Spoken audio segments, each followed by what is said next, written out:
Alright, so the Kahoot is ready, and once I have done saved it, and it is showing me three options here so that I can test my Kahoot. So first one option is test this Kahoot, or second one is play right now, or should you want to share it with others. So let us test this Kahoot first.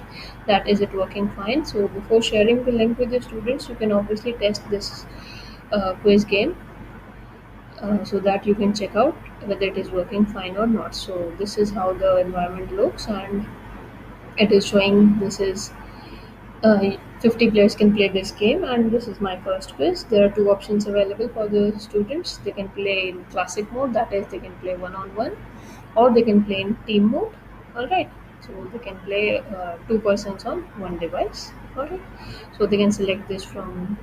So let's say they want to play in classic mode, and we are all set to join the Kahoot, and we need a game pin to enter. Okay, the music has begun so that the students are not feeling bored. So you can just copy this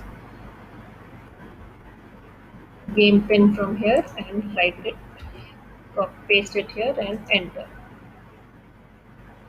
You can obviously mute this sounds from here.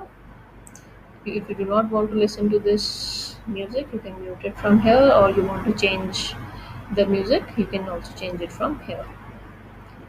It would be available in the students version also.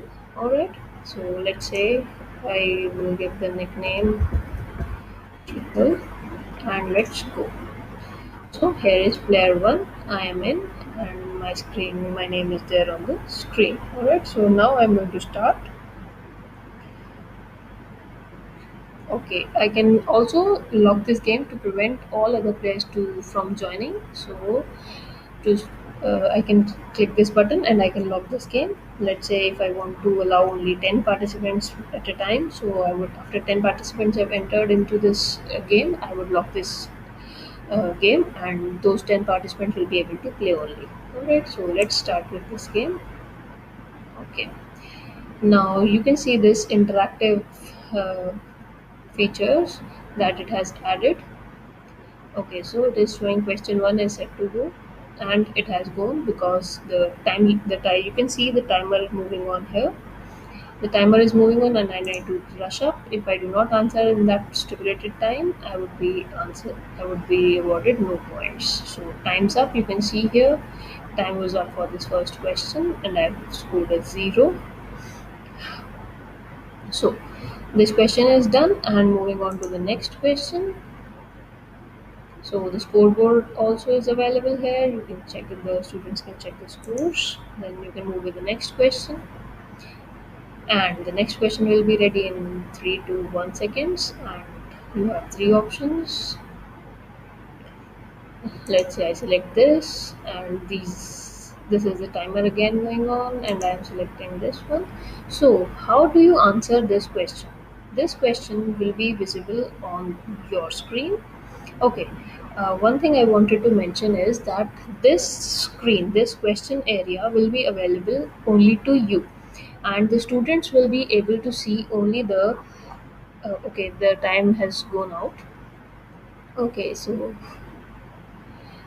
if for the next question I will be demonstrating, they will be able to see only these four color icons. If you have noticed, there on this mobile phone there were only four colored icons: red, blue, yellow, and green, and the options were written over here. So you would think how we would be able to show this. So you need to integrate this screen into some Google Meet, or via when you are having an online class via Zoom or WebEx or Google Meet. So whatever software you are using, then you need to present your screen there, and the students would be able to see your screen online, and they would reply to your questions on their mobile phone.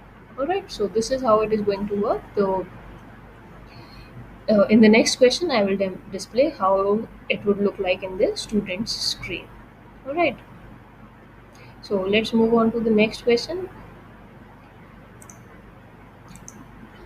Now again, the scoreboard is showing that I have not uh, scored any marks. Okay,